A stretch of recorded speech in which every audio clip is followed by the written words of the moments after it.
Welcome to Pod Save America. I'm Jon Favreau. I'm Jon Lovett. I'm Tommy Vietor.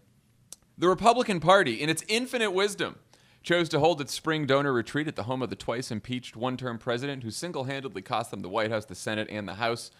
So instead of headlines about all the potential 2024 presidential candidates who spoke at the big event, the coverage was all about Donald Trump's off-the-cuff remarks. Tommy, John, I got a quick quiz for you. Please. Which one of these things did the 45th president not say during his speech at Mar-A-Lago on Saturday? Okay. A, he called Mitch McConnell a stone-cold loser and a dumb son of a bitch. B, he mocked McConnell's wife, former Transportation Secretary Elaine Chao. C, he attacked Mike Pence for not helping him steal the election. D, he bragged about the size of the January 6th rally that turned into an insurrection. E, he called immigrants murderers, rapists, and drug dealers. Or F, he proposed renaming the COVID vaccines the Trump scene. John, he did all of the above. This is a trick question. Tommy, you nailed it. Trick question, all of the above. Can't slip one by you. I did not watch or hear. I read stories about this thing because I couldn't bring myself. My question is still like, I know that when they had Rick Scott invent a fake award to present to him, Trump didn't even do them the favor of putting on a suit. He was still in his golf clothes. And what I don't know is, did Trump change into a suit to at least speak to these donors, or did he stay in the hat and the polo? Yeah, Trump looks like he's getting like third place in the Mar-A-Lago Club Championship. It does look like he just came off the golf course to receive this award. Hey, question I have for you guys though. He also offered some theory about Mark Zuckerberg spending $500 million on a lockbox to mark votes. Does anyone know what that means? So I was going to add that one to the list, but it was so hard to comprehend. And by the way, Lovett, there's no video of it. There's no audio of the remarks. You didn't miss anything. This is all from reports of donors who were there. So this is all from media reports. And having read every single story about this, I could not figure out the Zuckerberg $500 million lockbox, where apparently all the votes were in the lockbox and Mark Zuckerberg was walking around with them. No one knows what the fuck the guy was talking about. Yeah, I mean, he doesn't know. I mean, like, it's a translation of a headline into a conversation through the 1970s New York Post into a speech before donors, then translated from those donors to reporters. So I don't think we'll ever know. I think it's lost to history. It's like it's gone. Unless he brings it up again in future stump speeches. So on one hand, Politico reports that the audience panned Trump's speech, with one donor calling it, quote, horrible. On the other, not a single Republican official criticized Trump on the record, not even the people who were directly attacked. Tommy, why do you think that is? What's the party's Trump strategy right now? There's never been a shortage of Republican elites, especially the donor class, willing to criticize him on background. You know, I think that's kind of status quo ante here. The problem for the Republican Party is that the base loves the whining, nonstop grievance, open mic night, I should have won the election stuff. So, this feels like kind of more of the same to me. Yeah, I love it. I mean, I think the award really sort of sums it up. Trump calls the top Senate Republican a dumb son of a bitch. Then the Republican campaign committee for the Senate, the chair, Rick Scott, gives him. They made up the award. It's the first ever Champion for Freedom award. It's a little silver bowl. It's a bowl. It looks so stupid. It's a dumb little metal bowl given him just to make him feel great. So they give it to him as he calls the leader, the most powerful Republican in the Senate, a dumb son of a bitch. Well, I do think it's like it captures something like so essential about like these people, because you know that when the first time someone said, should we make up an award, people thought it was funny. You know, like that's stupid. Like everyone knows that that's stupid. And then all of a sudden you got Rick Scott with a bowl handing him the award. And then you have all these Republican donors being like, we are not catering to Donald Trump anymore. Frankly, we're sick of him. Once I get, after I donate both to his private Republican Party and the main Republican Party and finish this shuttle ride from the Four Seasons to Mar-a-Lago, sit there for several hours, then go back, I'm going to tell a reporter off the record that I'm a little bit miffed because I'm not doing this anymore. I'm sick of this.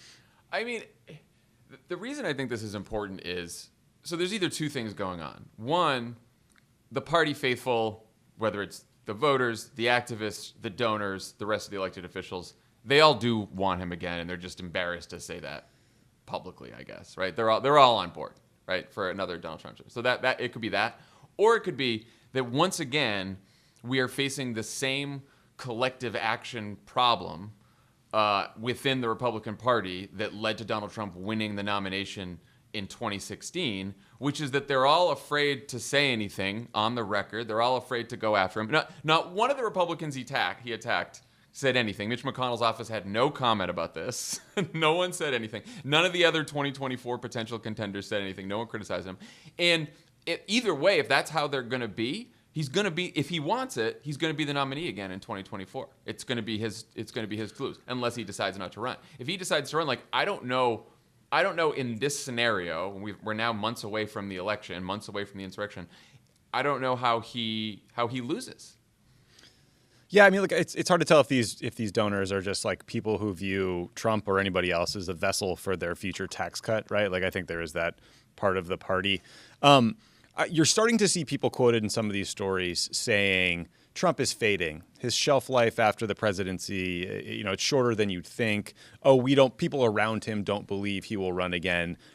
Again, it's very hard to see if that's wishful thinking, if that's people trying to background quote something into reality, or exactly the kind of covering your eyes and hoping for the best we've seen from the Republican Party since 2015. My money would be on the guy running again because he has nothing else to do.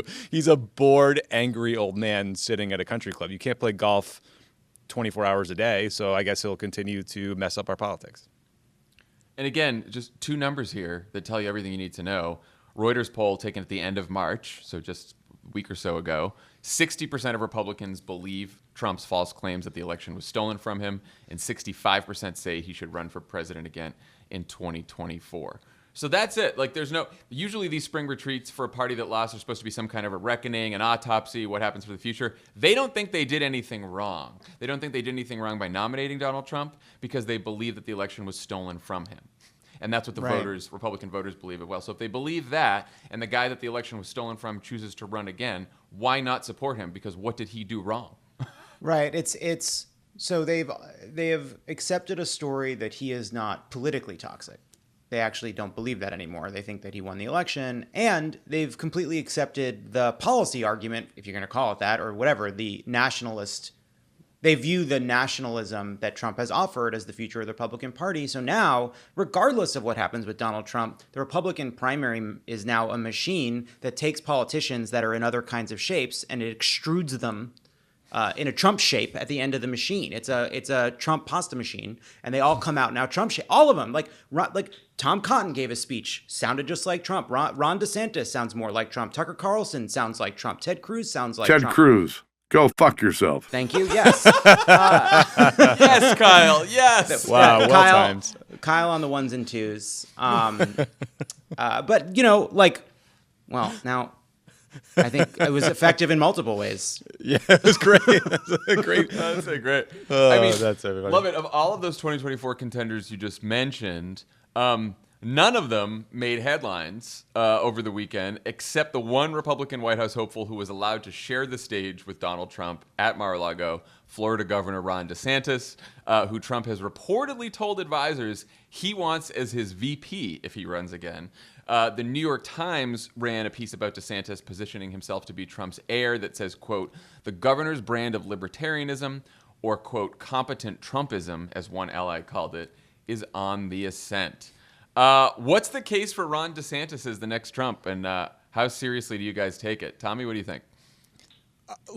I mean, the case for Ron DeSantis winning a Republican primary is that he is the party's number one troll when after Trump, or maybe after Donald Trump Jr. I mean, that's the thing he does. He will not listen to any press criticism. He will not cut a deal with any liberals. He's just like the maximalist opponent to everything progressives want to do. He's not a libertarian. The Florida legislature is trying to shove through a bill that would basically criminalize protesting throughout the state of Florida. Very libertarian, yeah. Get out of here with libertarian bullshit, right? He's just kind of like a vicious schlub with resting dumb face who is actually pretty pretty smart, like Harvard-educated lawyer, went to Yale undergrad. He's like all the things that the Republican Party pretends to hate, but he dresses himself up as this sort of like toxic opponent to liberalism. And so here we are. Now the New York Times is talking about how he is, the heir apparent, and Politico has declared that Ron DeSantis in Florida won the pandemic because,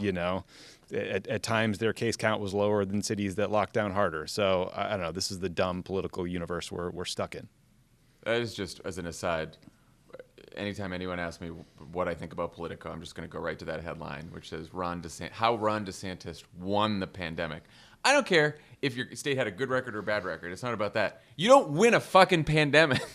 No, it's my personal view is that it's like really serious and like not something to think of as like a game that you can win or lose. That was my read about it. Wow. That's how I interpreted it. Real stick in the mud. Lovett, what do you think about Ron DeSantis? You're a Floridian by family. Sure I am. Yeah, I love a fan boat. I find like this idea of like a competent Trump is like it gives Trump too much credit and actually gives Trumpism too much coherence. Like Trumpism isn't really a clean ideology at all. Like what you're saying is he's a Republican who will use some of the race baiting and bigotry and anti-media language that was effective for Trump. That's what you're saying. You're saying he's a Republican who has Republican policies and Republican instincts. He's anti-democratic in all the ways that Republicans are anti-democratic. He is more competent than Trump because everyone is more competent than Trump. And he is going to, when he is attacked or when he feels he's in a politically sticky situation, lash out at is what he did at this event. He's going to say, oh, I'll never be afraid of big tech. I'll never be afraid of the liberals. I'll never be afraid of the media. So like, if that's what it means to like be a competent Trump, what you're really saying is he is a Republican. Did you guys know that he wrote a book called Dreams from Our Founding Fathers? Only when I read the prep last night, Tommy. Everything is just a troll. Everything is a troll of Obama. Everything is derivative. Like he wouldn't get a COVID shot in public because like, I don't know why, because they're all part of a death cult and they think that opposing a pandemic makes you liberal. I think he's just a troll. He's terrible.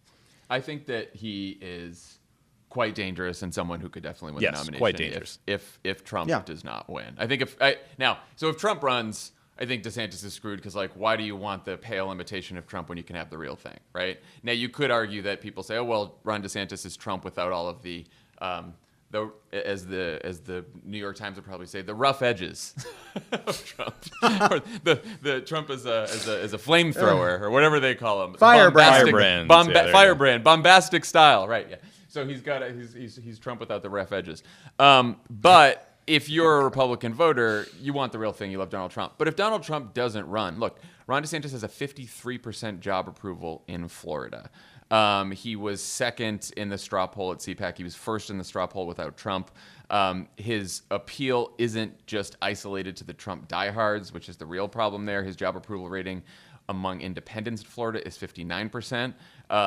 Jeb Bush talked about him the other day, said, I'm out of the punditry business, but I am a fan of Ron DeSantis. So you could see, and partly because of what you said, Lovett, that he's just a Republican who does the whole Trump but he fights thing, that Ron DeSantis is someone who could bridge the Trump diehards with some of the more traditional conservative Republicans left over in the party who might have decided that they didn't like Trump because of a few of his fucking tweets. So if you want Trump without the tweets that cause headaches for Republicans, maybe you got yourself Ron DeSantis.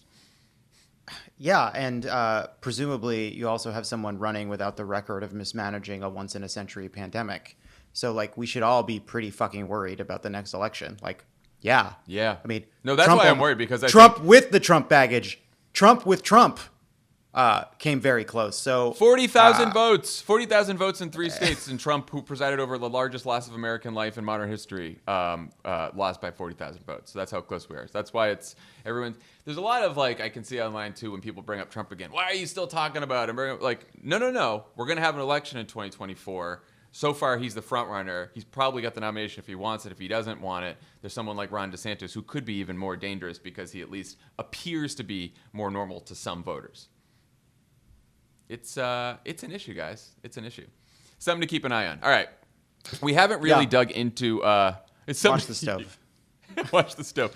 We haven't really dug into judicial politics since Biden won, but on Friday, the president announced that he'll be establishing a commission to study possible Supreme Court reforms, including adding seats or instituting term limits. The bipartisan commission, made up of both liberal and conservative academics, fulfills one of Biden's campaign promises, though at the end of the 180 days, the New York Times reports that the commission will not make formal recommendations, but provide, quote, an evaluation of the risks and benefits of making changes to the court. So this fulfills Joe Biden's campaign promise to get out of a bad news cycle in October of 2020. Particularly right before a debate or during a debate. So some progressives, like the group Demand Justice and Representative Mondaire Jones, criticized the commission as insufficient. Others, like Alliance for Justice, said it demonstrates a strong commitment to taking action. Meanwhile, Mitch McConnell called it a direct assault on our nation's independent judiciary and another sign of the far left's influence over the Biden administration. Lovett, what do you think? Well, I obviously want to reserve judgment for the 180 days that commence after the commission first meets, a date that I don't believe has yet been set. It's a commission that it says 36 people on it, which felt big to me. Felt like that's a lot of mouths to feed. But they can't really make formal recommendations. What is striking is just we've lost the courts. They're lost. We lost these fights. We lost the Supreme Court. Breyer should retire, and we should, put pressure on Breyer, at least make the case for why Breyer should retire. But this is a really long-term challenge. We do not have the votes to expand the court. Republicans are wise to the fact that Democratic interest in this is ideological. We want to shift the balance of the courts. They do not obviously want to help us do that. There may be non-ideological reforms that can be made in the court. I'm not an expert on this, but there are non-ideological changes that seem to be needed given just the growth in the country and the pressure on the federal court system. But beyond that, I don't know how you do this without winning more Senate seats, keeping the House continuing to have this conversation. So, will this report that looks at a lot of problems without actually proposing solutions make a difference? Maybe in the long run, maybe it starts a conversation. Beyond that, I don't know. Tommy, what do you think? I mean, to Lovett's point, the problem is acute. I think Trump named about 25% of the entire federal bench that's currently sitting. The Supreme Court went to 4-4 to 6-3. He named 54 U.S. Court of Appeals judges. So, the bench is completely MAGA at this point. My question is, I guess, what kind of report is this going to be, right? They're not going to offer recommendations, but are they attempting to get a consensus view from these 36 members? Will there be dissenting opinions? Are people what's the outcome here? What's the goal? And my concern is, we have 180 days. I mean, time is not on our side. We are one Senate seat away from not being able to confirm any more judges necessarily if Mitch McConnell decides he doesn't want to. If we lose the House, we're not going to be able to pass any kind of legislation that might change the makeup of the court or how it works. So I'm a little worried about just the ticking clock here more than almost anything else. I guess my question is, who's the audience for this commission, right? So there's some really great progressives on this commission, some great liberals, civil rights activists, et cetera. And then there's some conservative members, really conservative. So you're right, Tommy. I don't imagine they're going to get to some consensus opinion with this group of people. There's 36 people, and I don't even think that's their charge. So they come out with this commission. They offer the risks and benefits. It's not for the American people, right? What's that going to do? It's not for to convince Republican voters. You're not going to get them. It seems is it a commission for Joe Manchin and Kyrsten Sinema and the people that you would need in the Senate to both get rid of the filibuster and then pass legislation to add seats to the court? Is it for Justice Breyer, perhaps, to show him and to other members of the court, perhaps, who are worried about court packing, that as opposed to just doing this out of pure political reasons, you're taking it seriously and you're thinking about the institutions? Perhaps that's what it's about. Either way, I agree with Lovett that if Joe Biden had come out with a commission that was 100% liberal and was going to come out with recommendations at the end of 60 days instead of 180 days, would it make that much difference? I don't think so, because you're still stuck with what's going to happen with Joe Manchin, what's going to happen with Kirsten Sinema, which is it's the fucking Joe Manchin cul-de-sac that we've been talking about the last couple months that you're stuck in once again. So I don't know that it matters. No basketball hoop in that cul-de-sac. So as we mentioned, one person who weighed in on court reform last week was Justice Stephen Breyer, who said during a speech at Harvard Law School that advocates of court expansion should think long and hard about the risks. Here's a clip. But that authority, like the rule of law, depends on trust. A trust that the court is guided by legal principle, not politics. Structural alteration motivated by the perception of political influence can only feed that latter perception. So, progressives responded by reiterating their call for the 82-year-old liberal justice to retire so that Biden can name a replacement for Breyer, who could be confirmed by the Democratic Senate. Demand justice, even had a billboard with Breyer's face on it driving around the Supreme Court. But the White House told reporters last week that Biden will not pressure Breyer to retire, believing it's Breyer's choice to make. Why is it so important for Breyer to retire right now? And I guess more importantly, what do you think the best way is to get that done? Reverse psychology. Well, no, say more about that. What do you think? I think you have to like split up. So I decided to give myself a treat and watch the 2-hour lecture at 1.75 speed. That's the gift I gave for it. I was like, you know what? The man's been on the court for a long time. I'm not a lawyer. Great LSAT score. Commonly known that I had a great LSAT score, but I'm not a lawyer. And I was like, let me watch. Tough start. So I was like, let me just see what this argument is. And what's interesting about it is like he has a true faith in the court. He has a true faith in the process by which it makes decisions. He has thought deeply about the ways in which the court builds trust despite partisan divisions inside, in the way they issue dissents, when they issue dissents, when they make decisions narrowly, when they make decisions broadly. But and I actually think that, like, of course, what he is saying is true. I think that, like, the partisan rendering of how Republican appointed judges versus Democratic appointed judges rule is a bit broadly drawn, right? The court is not as 100% a political body as we sometimes claim it is. It is, of course, not as nonpartisan as he would like to believe it is. But what he doesn't grapple with at all, to me, is, okay, you care about the legitimacy of the court, and you are an expert in and a practitioner in the ways in which the court itself establishes its legitimacy. What he doesn't grapple with at all in a 2-hour lecture is what happens when that legitimacy is attacked from without by political institutions, by senators, by Republican presidents, by a process by which the court was stacked. What do you do when the court is a right-wing court and 5 of those justices were appointed by Republican presidents who didn't win the popular vote, okay? And your staying on the court potentially makes that problem even worse. And he doesn't grapple with that, I think, because he can't grapple with it. Because the reality is there's a different, like, it is a partisan body. And I think we all should be less worried about seeming political by demanding he retire than by the actual problem of what happens when Republican politicians take over the courts, because as much as Breyer believes it's nonpartisan, they know it isn't. And it doesn't matter what it looks like, it matters what it is. And he is holding a seat that if we don't get while we have a Democratic Senate, he puts in jeopardy everything he has believed in and fought for his entire career. Tommy, what do you think? You want to drive that billboard around? I mean, yes. He's 82. He's the oldest member of the court. Obviously, in hindsight, the world would be a lot better place if RBG had resigned in 2013 and Barack Obama had been able to name her replacement and not Donald Trump. I mean, I just think that's a fact. I understand all the reasons. She's an icon. She's someone who's an extraordinary figure in our history, but we are worse off because Trump got that seat.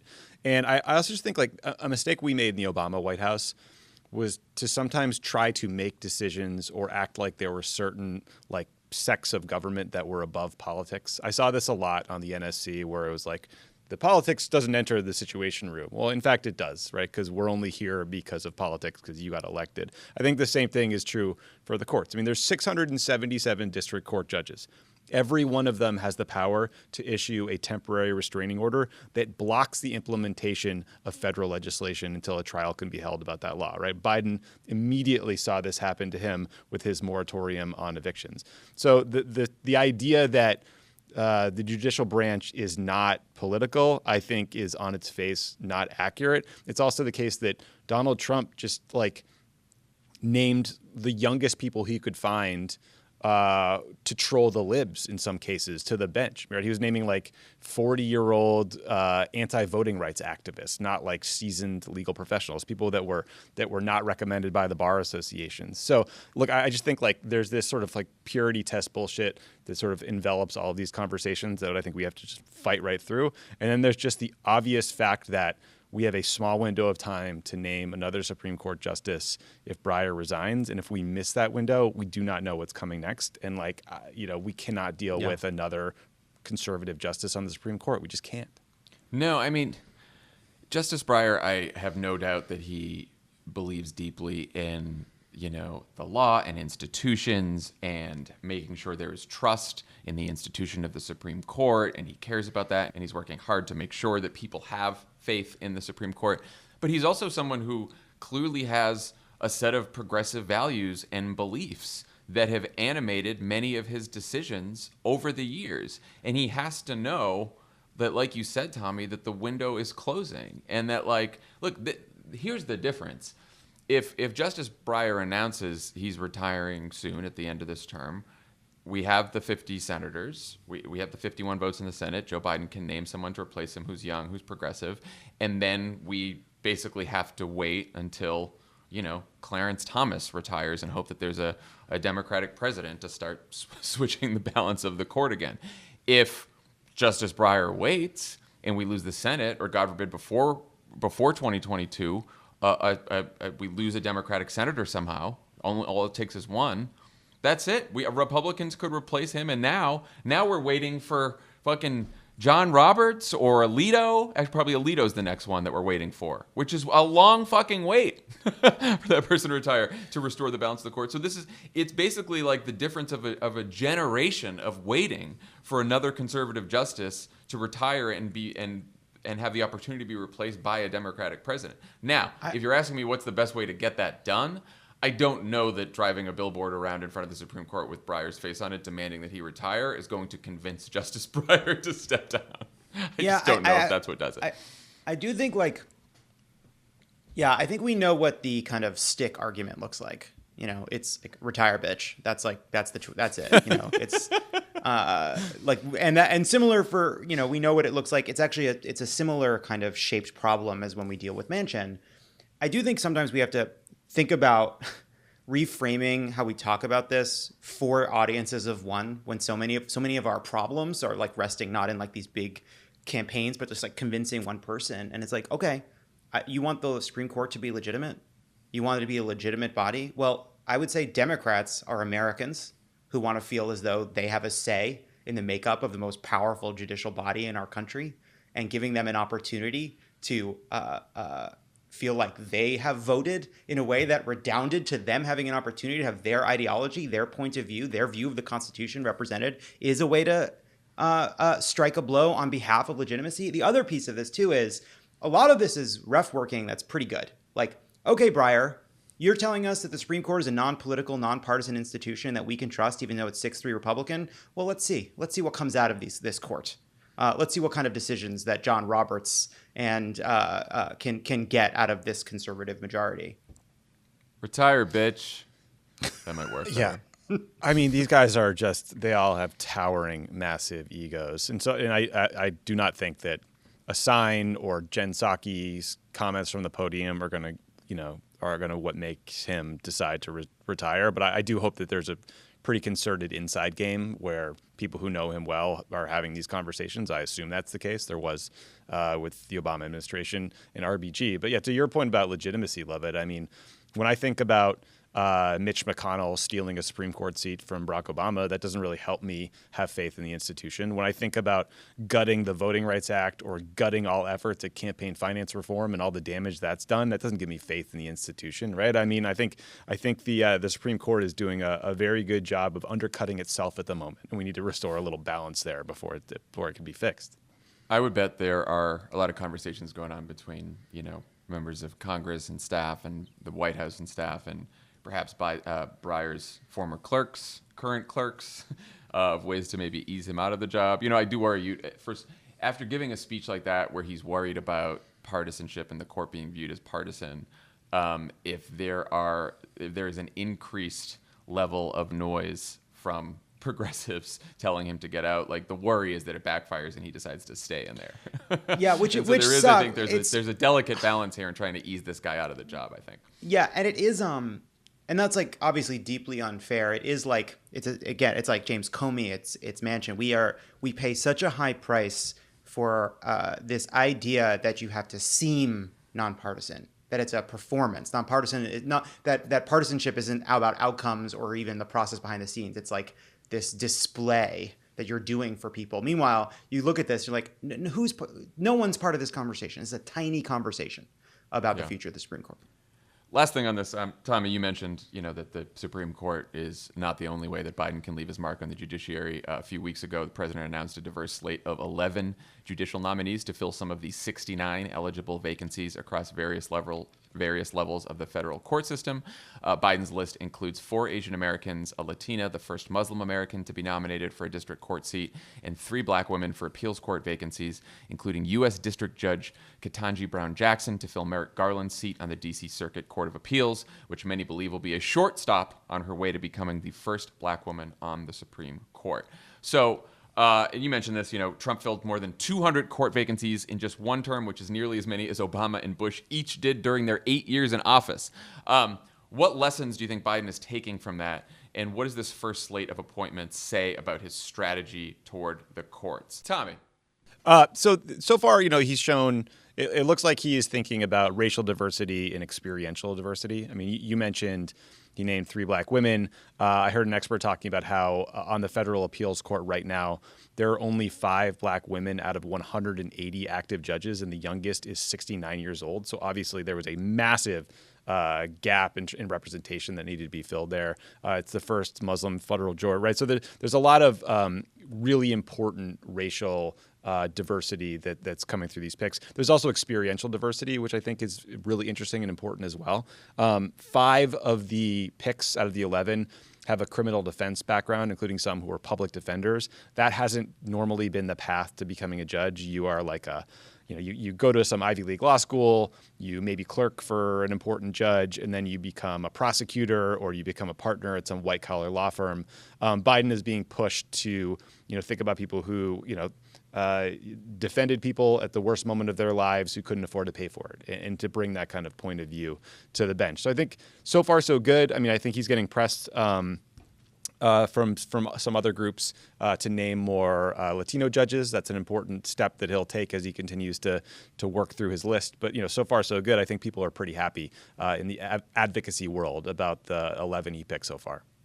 I think the experiential point is very important, about having this broad diversity of backgrounds too, as well as diversity of the actual judges.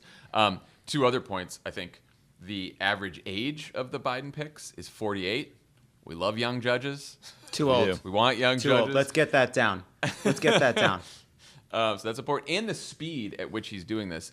Trump, who named so many judges in his one term, Biden is actually nominating this first slate faster than even Trump did. So I think he has learned from past administrations and even what Trump did that pace is important here, and especially again pace while you have the Senate and you have the 51 votes you need to get these through. Now, of course, fucking Joe Manchin has to approve every single one of these judges. So every one of these judges has to be Joe Manchin approved. Yeah, but that's better than Obama, who had to get 10 Republicans. He had to get 60 votes on all of these. They had to break a filibuster in every nominee, which is why you saw more prosecutors, more people who had, not really colored outside the lines in their legal career.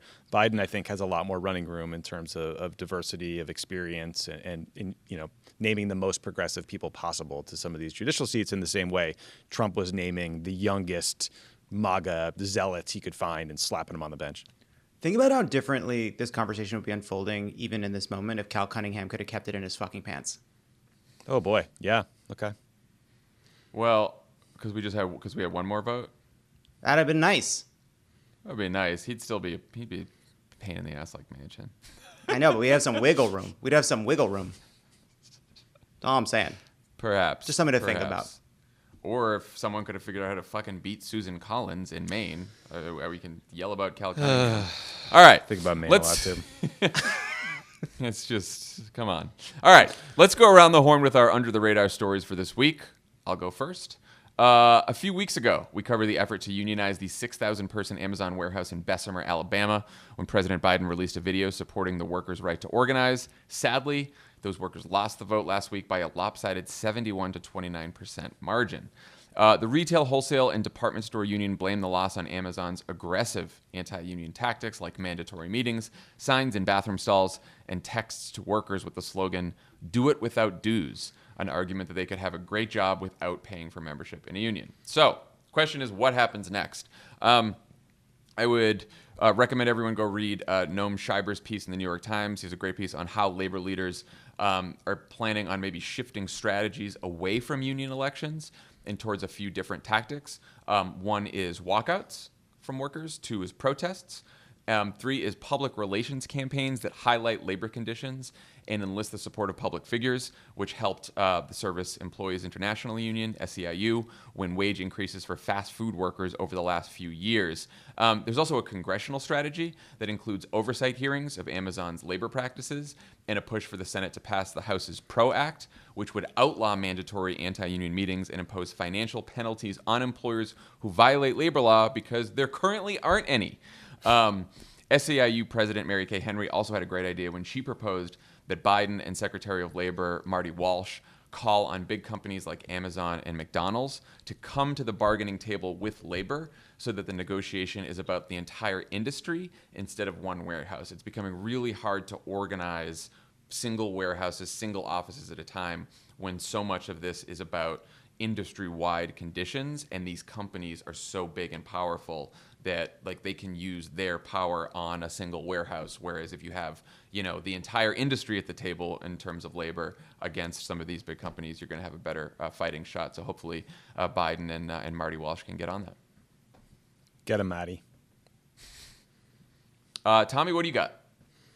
All right, my topic today is the insurrection on the Capitol on January 6th, Tucker Carlson, and incitement. So avid Twitter users may have seen that last week on Fox News, Tucker Carlson openly expressed his belief in a racist, anti-Semitic conspiracy theory called the Great Replacement Theory. Sometimes it's called the White Replacement Theory.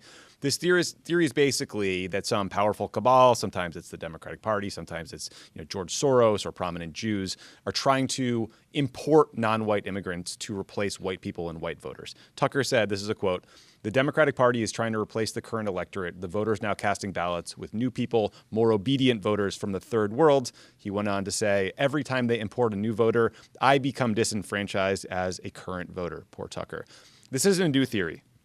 It's not surprising that Tucker Carlson would say something racist or vile on his show, but I do think it's important to take stock of the fact that Tucker's rhetoric is getting worse, not better, post-Trump, post-insurrection, and to understand that this theory, this great replacement theory, has been a driver of white supremacist terrorism and neo-fascism. So people like Tucker, they spin up this idea there's an existential threat to white voters, and they create a narrative that says to listeners, you have to take action, you have to do something about it. So the results are the El Paso shooter quoted the great replacement theory in his manifesto, the Christchurch shooter in New Zealand talked about it, the Tree of Life shooter in Pittsburgh referenced the theory, and people in Charlottesville famously chanted, "You will not replace us, and Jews will not replace us." This thing from Tucker last week, this segment, dovetails with a report today out from CSIS that shows domestic terrorism in the U.S. has greatly increased since 2015, and that increase is being driven by white supremacist right-wing groups. The January 6th was not long ago. I'm not saying that Tucker is to blame for like all these incidents, but it should worry everyone, especially Fox News executives, by the way, that this kind of incitement is happening in prime time on Fox. Like, this is stuff that was, often relegated to like the Daily Stormer and really fringe websites. Now it is like millions of people a night are seeing this kind of content. So the ADL has called on Fox to fire Tucker, but I don't think there's enough pressure and attention to the fact that, he's really escalating this narrative and bad things happen when this kind of rhetoric is just unchecked. So that's my under the radar. It's so scary. His argument is just simply all immigration is destroying the American way of life.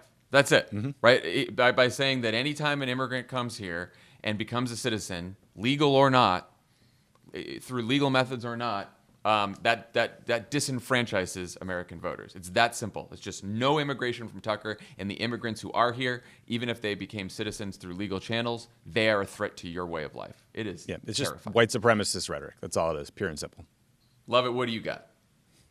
Remember when I saw Lachlan Murdoch at a fancy Oscar party, and I ran up to him and yelled at him, and then it was in the Daily Mail? Maybe I'll do that again. Think it'll help? Couldn't hurt. Should have yelled louder. I was trying to get invites.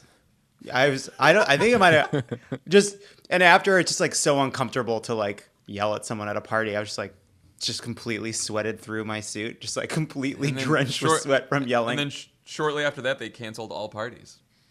Yeah, that was it. It was one of the last things I got to do. I don't have an under the radar segment today. Instead, now it's time for a game. Last week, Prime Minister of West Virginia, Joe Manchin, published an op-ed in the Washington Post titled, "I will not vote to eliminate or weaken the filibuster." You see a headline like that and you hope that the headline belies a kind of nuance in the piece. That was not the case. The piece was lacked nuance on this matter. It was pretty tedious and patronizing, and the arguments were rooted not in the hard realities of politics, but in a kind of fantasy about American history and the American president. So now it's time for a game we call what if, now that Disneyland is reopening, you put Aaron Sorkin on the teacups for like 5 hours without a break, and then you plopped him delirious and confused in front of a laptop and said, "You work for Joe Manchin now. You work for him." Ding. Now, so here's how it works. I'm going to read you a quote, and you have to decide whether it's from our boy Joe Manchin or the twisted mind of Aaron Sorkin. Sorkin or Manchin? Okay. I'll start with you, John. "No one in government takes responsibility for anything anymore. We fluster, we obfuscate, rationalize. Everybody does it. That's what we say." That sounds like Sorkin. Yep, that's Jeb Bartlett. Tommy, "The time has come to end these political games and to usher in a new era of bipartisanship where we find common ground on the major policy debates facing the nation." Hard. Manchin? Correct. "You can Nice. stop using politics to divide this country. You can show us how much we agree instead of how much we disagree. You can put this country back together." Ooh. Sorkin? Yeah, that's Sorkin. That's Sorkin. I believe that was a Bartlett consultant during the re-elect. "Stopping all bipartisan legislation is like saying, let's blow up the place. Maybe voters will hire us to rebuild it." That doesn't even make sense. Manchin? Nope, that is Josh Lyman in the West Wing. I would have said Manchin too. John, "The political games playing out in the halls of Congress only fuel the hateful rhetoric and violence we see across our country right now. The truth is, my Democratic friends do not have all the answers, and my Republican friends do not either. This has always been the case." Manchin. Correct. Tommy, "Generations of senators who came before us put their heads down and their pride aside to solve the complex issues facing our country. We must do the same. The issues facing our democracy today are not insurmountable if we choose to tackle them together." God damn it. Manchin? Correct. John, "Our votes may have been divided, but our country will not be divided because ultimately it's not about left or right. It's about doing right." Sorkin. Well, it's actually, you're right, except it's Matt Santos. And as I say that, I realize this is after Sorkin left the show. So incorrect. Tommy, end the logjam, end the gridlock. Two choices. I know. Lawrence O'Donnell. It was Lawrence O'Donnell who wrote that one. All right, Tommy. I'll end with this. $1 million isn't cool. You know what's cool? $1 trillion infrastructure package.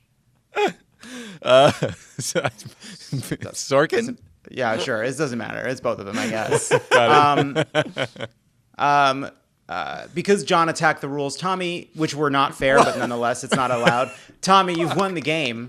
I like saying from the twisted mind of Aaron Sorkin. It's like the Senate. The rules aren't fair, but we have to abide by them, Jon. That's You shouldn't exactly have right. attacked I basically demand justice Stephen Breyer right there. That was I shouldn't have it backfired. It backfired. Resign, Jon Lovett. Yeah. All right, that's our show for today. Thanks for tuning in, and we will talk to you guys on Thursday. Be sure to also check out the latest Take Line, where Jason and Renee discuss the viewership milestones reached by women's college basketball and put Oscar-nominated director Trayvon Free in the hot seat for a hilarious round of Take Survivor. I hear Elijah Cohn did well, and I assume he wrote this promo language. Elijah is really struggling in the Take Survivor competition. I think we got to be nice to him, you know. It's just getting defeated left and right. Finally, we're now selling possibly my favorite piece of merch at the Crooked Store right now. It is a colorful pool float that just says vaccinated on it. Yeah. It's a great float. There are limited quantities available, but to get yours, you can go pre-order at crooked.com/store. And just to answer your question, if you got Johnson & Johnson, you can still get it. That is not funny.